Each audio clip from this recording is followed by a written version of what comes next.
സംസ്ഥാനത്ത് തുടർച്ചയായി ഉണ്ടാകുന്ന വാഹനാപകടങ്ങളിൽ പോലീസ് ഉദ്യോഗസ്ഥരുടെ യോഗം വിളിച്ചിരിക്കുകയാണ് ഇപ്പോൾ ADGP. നാളെ ഓൺലൈനിലാണ് യോഗം ചേരുക.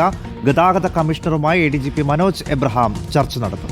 സംയുക്ത വാഹന പരിശോധന നടത്താൻ ആലോചിക്കുന്നുണ്ട്. റോഷിപാൽ ചേരുന്നു വിശദാംശങ്ങളുമായി. റോഷിപാൽ, സംസ്ഥാനത്ത് തുടർച്ചയായി അപകടങ്ങൾ, മരണമൊക്കെ ഉണ്ടാകുന്ന പശ്ചാത്തലത്തിലാണ് അടിയന്തര യോഗം വിളിച്ചതെന്ന് മനസ്സിലാക്കാൻ കഴിയുന്നു. എന്തൊക്കെ കാര്യങ്ങളാണ് ഇപ്പോൾ സർക്കാർ അടിയന്തരമായി ചെയ്യാൻ പോകുന്നത്?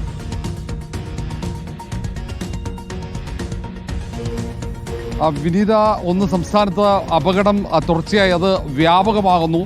പലപ്പോഴും അപകടത്തിൽ കൂടുതൽ പേർക്ക് ജീവൻ നഷ്ടപ്പെടുകയും ചെയ്യുന്നുണ്ട്. അത്രയും ഗുരുതരമായ രീതിയിലുള്ള അപകടങ്ങളാണ് സംഭവിക്കുന്നത്.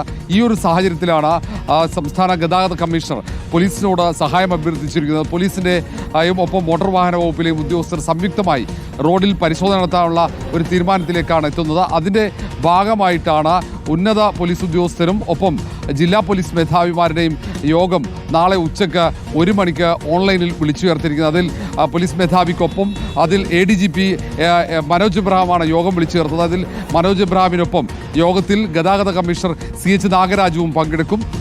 ഈ സംസ്ഥാനത്ത് കുറച്ചു കാലമായി അത്ര സജീവമല്ല റോഡിൽ പോലീസിൻ്റെ വാഹന പരിശോധന.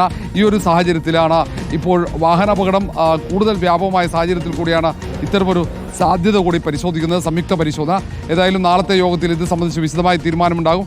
മറ്റന്നാൾ ഗതാഗത മന്ത്രിയും അപകടങ്ങൾ തടയുന്നതിന് വേണ്ടിയുള്ള തയ്യാറെടുപ്പുകൾ അല്ലെങ്കിൽ എന്തൊക്കെ കാര്യങ്ങൾ ശ്രദ്ധിക്കണം എന്നതിനെക്കുറിച്ചുള്ള ഒരു വിശാലമായ യോഗവും വിളിച്ചിട്ടുണ്ട്. ഗതാഗത കമ്മീഷണറും ADGPയും ഉന്നത പോലീസ് ഉദ്യോഗസ്ഥരും പങ്കെടുക്കുന്ന യോഗമാണത്. ശരി, റോഷിപാലാണ് വിവരങ്ങൾ നൽകിയത്.